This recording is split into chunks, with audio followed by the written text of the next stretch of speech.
ezali bongo anniversaire oyo ya Mama Niclette en direct na lisolo ya Congo.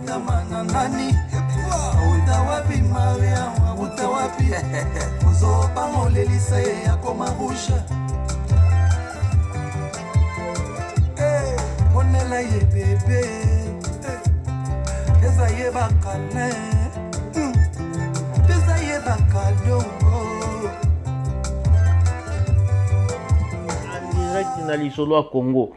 Pona nini tolobela ye te, tokolobela ye bongo na bolingwa Nzambe asali ki abotama mbotama lisusu ya sika mokolo mwa lelo.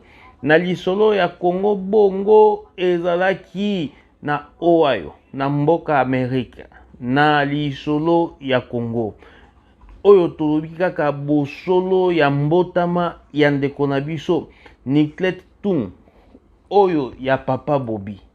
Pona nini naloba bosolo te, Niclette abotami lelo oyo ya papa Bobby ezali bongo.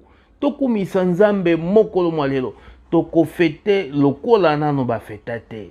Donc Mama Niclette enjoy ya koloba ezali te. Bongo kuna na mboka Kinshasa basepeli, kuna na mboka ya France basepeli, awa pe na mboka bafetaka nde anniversaire na bote boy. En tout cas Nzambe kumisama na yo ezali bongo.